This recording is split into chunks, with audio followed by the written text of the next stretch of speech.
আজকে আমি রাজনীতি নিয়ে আলোচনার আগে এই যে নির্বাচনটা যে জমে উঠেছে সেটা আমি বলতে চাচ্ছি। নির্বাচনটা কিন্তু এখন ডেট ঘোষণা করা হয়নি, কোনো রোড ম্যাপ ঘোষণা করা হয়নি, কিন্তু ভোট চাওয়াচাওয়ি শুরু হয়েছে।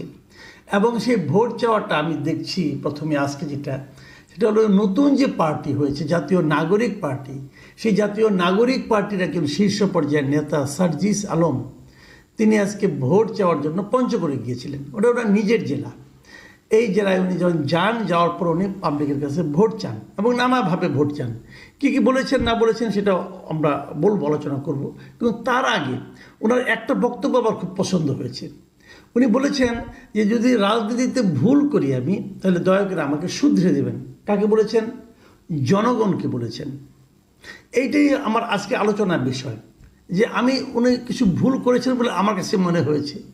তো আমি শুদ্ধে উনি যাবেন কিনা আমি জানি না, বাট আমি ওনাকে ভুলগুলি বলতে চাই যে এই ভুলটা আপনি না করলেও পারতেন।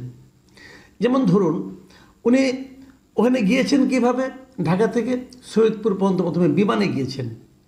নিশ্চয়ই আগেও যেতেন, নিয়মিতই মনে হয় যেতেন। আমার ধারণা উনি বাড়িতে বিমানে করেই যেতেন ঢাকা থেকে। তো ঢাকা থেকে বিমানে করে সৈয়দপুর নেমেছেন। নেমে তার জন্য ওখানে একটা বিশাল গাড়িবহর অপেক্ষা করছিল।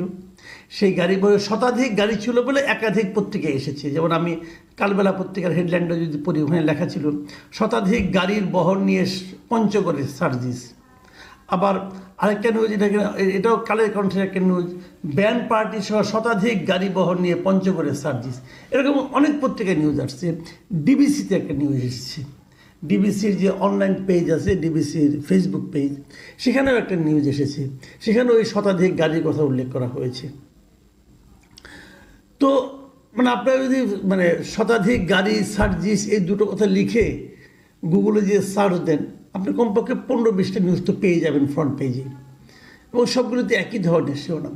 আমার প্রশ্ন হলো সার্জিসদের কাছে, উনি তো বলেছেন যে ভুল করলে শুধরে দেবেন। তো আমি আপনার একটা ভুল একটু দেখানোর চেষ্টা করি। আপনি একটু নতুন পার্টি, আপনাকে লোকে কী হিসেবে চিনে?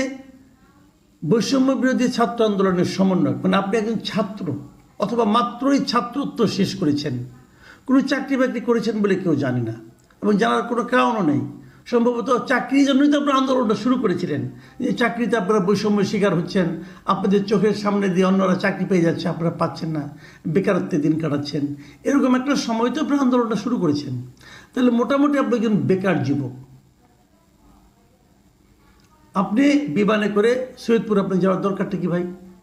টাকা হয়ে গেছে হয়তো, বা আমি জানি না, টাকা হয়তো হয়েই গেছে, কিভাবে হয় আল্লাহ জানে। টাকা তো আর আসমানি উপায় আসে না, আসমানি উপায়ে জ্ঞান আসতে পারে, টাকা আসে না ভাই। যাক, বিভিন্ন প্রক্রিয়া টাকা হয়ে গেছে। বাংলাদেশে তো অনেকেই টাকার মালিক হয়ে গেছে, আপনারাও হয়ে গেছেন, সমস্যা কি? তো টাকা হয়েছে বলে টাকা গরম দেখাবেন?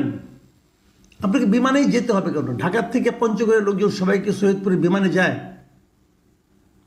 আচ্ছা, আপনি বিমানে গিয়েছেন, আপনার যানজট সহ্য হয় না, এখন আরামের শরীর নাও হতে পারে, সমস্যা নাই কোনো। সেখান থেকে আপনি শতাধিক গাড়ি বহন নিয়ে পঞ্চগড়ে যাওয়ার দরকারটা কি? কেন এই গাড়ি বহরকে আপনি এন্টারটেইন করলেন? এই গাড়িগুলোর টাকা আসলো কোত্থেকে? আপনি হয়তো বলতে পারেন, আমি তো এগুলো গাড়ি একটাও ব্যবস্থা করিনি, লোকজনে দিয়েছে, লোকজন আমাকে ভালোবেসে গাড়ি নিয়ে এসেছে, ভালোবেসে সব। বাংলাদেশে ভাই এই পলিটিক্যাল লিডারদের জন্য ভালোবেসে কত লোক আসে, এটাও তো আমিও বাংলাদেশেই বাস করি, জানি। এবং সেই ভালোবাসার যোগানটা, ফুয়েলটা যে আগে থেকে দিয়ে রাখতে হয়, সেটাও জানি।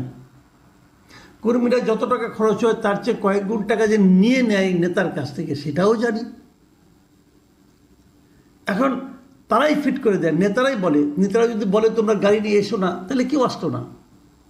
আপনি আনিয়েছেন গাড়িগুলো, ভুল করেছেন ভাই। আপনি আপনার এলাকায় গাড়ি বহর নিয়ে যেতে হবে, এটা কোন মানসিকতা? আপনি এলাকায় যাচ্ছেন, মাথায় রাখবেন একটা জিনিস মিস্টার সার্জিস আলম, আপনি কিন্তু ওই এলাকার সন্তান। ওই এলাকায় আপনি কত বড় জমিদারের ছেলে, ওই এলাকার লোক সবাই জানে। আমরাও তো জানি না, আমরা দূরে থাকি, হয়তো জানি না, কিন্তু আপনার এলাকার লোক সবাই জানে আপনি কত বড় জমিদারের সন্তান, জানে তারা। তো তারা যখন দেখবে, আপনি আগে যখন যেতেন এরকম গাড়ি বহর নিয়ে যেতেন? তারা যখন দেখবে যে এই জমিদার পুত্র গাড়ি নিয়ে আসছে, তারা কি এটাকে ভালোভাবে নেবে? কেউ কেউ কি বলবে না যে তুমি এই গাড়ির পেছনে যত টাকা খরচ করেছো, যেভাবে খরচ করেছো তো সেই টাকাটা তুমি গ্রামের এলাকার গরিব মানুষকে দাও। আমি যদিও জানি পঞ্চগড় খুব একটা ধনী এলাকা না, আপনি ওখানে দিতে পারতেন, মানুষকে হেল্প করতে পারতেন। আপনি কিন্তু কিছু মনে করেন না ভাই, আমি আপনার ভুলগুলি ধরিয়ে দিচ্ছি। একটু বয়স হয়েছে তো, আর আপনিও বলেছেন যে ভুল ধরিয়ে দেন। আমি ভুল শুধরে দেবেন আপনি, আমি বলছি আপনাকে। এভাবে শোডাউন করে ভোট পাওয়া যায় না। বাংলাদেশে বহু বড় লোক ইলেকশন করেছে শোডাউন করে, ভোট পায়নি ভাই। ভোট পেতে হলে মানুষের মন জয় করতে হয়। মন জয় করতে পেরেছেন।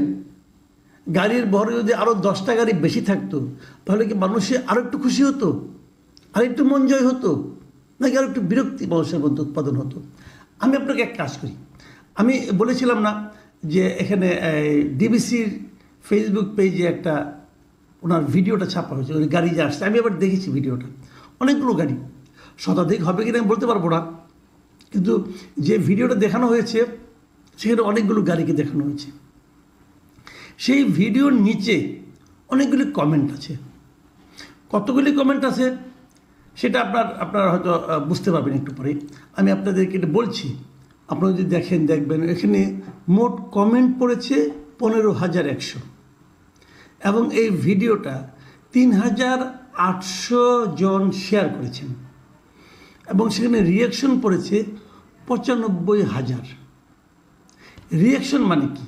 রিয়াকশন মানে কেউ লাইক করেছে, কেউ হাহা দিয়েছে, এবং কেউ লাভ দিয়েছে। সেটাও যদি আমরা ওটা ভাগ করে দেখি, আপনারা দেখবেন তার মধ্যে 46,000 ছিল লাইক, 37,000 ছিল হাহা, এবং 9,600 ছিল লাভ রিয়েক্ট।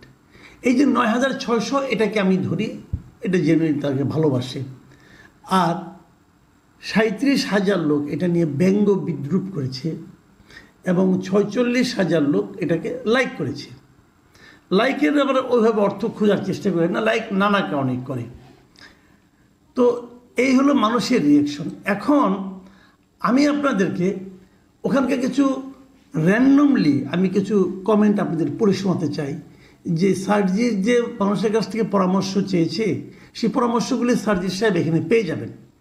আমি একদম র্যান্ডমলি নিয়েছি, আপনি এটা যেভাবে আমি আপনাদের স্ক্রিনশট দেখাচ্ছি, আপনি দেখলেই বুঝবেন এটা র্যান্ডমলি নেওয়া। যেমন SH সুমন লিখেছেন, গাঞ্জা কেনার টাকা ছিল না, এখন, মানে এটা এই শব্দ উচ্চারণ করতে চাই না, আপনারা পড়ে নিন, গাড়ি নিয়ে চলাফেরা করে, টাকা পায় কই, জনগণ জানতে চায়। এবং এটার মধ্যে আবার দুইজন রিপ্লাই দিয়েছেন, একজন হাবিব খান, তিনি রিপ্লাই দিয়ে বলেছেন, তাদের দুর্নীতি আগে প্রমাণ করেন, তারপর কথা বলেন। তাদের টাকা অনেক শুভাকাঙ্ক্ষী প্রবাসীরা দেয়, যদি আমার কাছেও চায় তাহলেও দিব, উনিও দিবেন। উনি বলছেন যে আগে প্রমাণ করতে হবে ওনারা দুর্নীতি করেছেন, তারপরে ওনারা আলোচনা করা যাবে, এর আগে করা যাবে না। এবং প্রবাসী অনেক টাকা পয়সা দেয় ওনাদেরকে, এবং যদি হাবিব খানের কাছে চায় উনিও দিবেন। ভালো। রিফাত হোসেন লিখেছেন, বন্যার সময় পেয়েছি, ত্রাণের টাকা সহবরা মেরে দিয়েছে, ওরা সমন্বয়ক নামে বাটপার, ওরা দেশে জাতির শত্রু। আরেকটা কমেন্ট পড়ি, গোলাম সরোয়ার লিখেছেন, হায়রে টাকা। হাবিবুর রহমান জুয়েল লিখেছেন, ওরে বাবা অনেক গাড়ি, এত গাড়ি তার হবার কথা নয়, সম্ভবত ভাড়া নিয়েছে, ঢাকা থেকে কর্মী না নিয়ে নিজের এলাকায় কর্মীদের সাথে মেশা উচিত।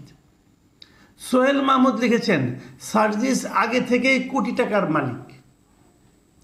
কুদ্দুস আফরাদ লিখেছেন, প্রশাসন সঙ্গে থাকলে সব কিছুই সম্ভব, না থাকলে চটের ব্যাগ ও থালা হাতে ঘুরে বেড়ানো সম্ভব। আমি কিন্তু র্যান্ডমলি পড়ছি, মানে এক জায়গা থেকে আমি নিয়েছি, সরাসরি যে কোটা পেয়েছি নিয়েছি।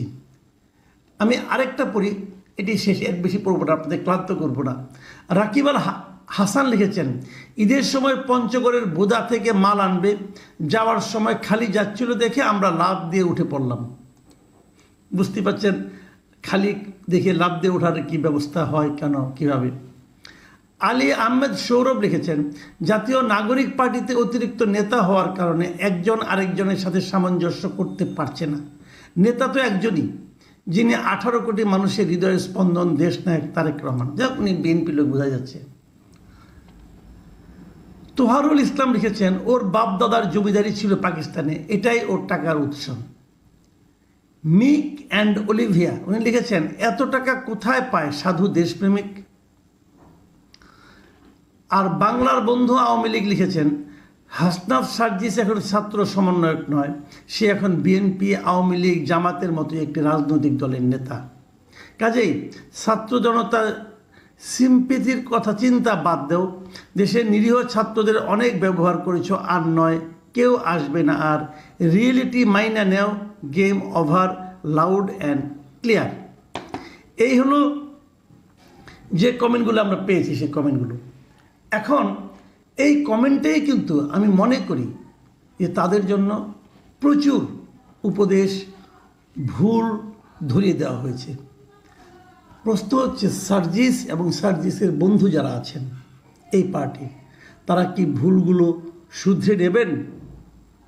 যদি শুধরে নেন তাহলে ভালো, আর যদি শুধরে না নেন তাহলে ওনাদের জন্য কি পরিণতি অপেক্ষা করছে সেটা দেখার জন্য আমাদের আরও কিছুদিন অপেক্ষায় থাকতে হবে।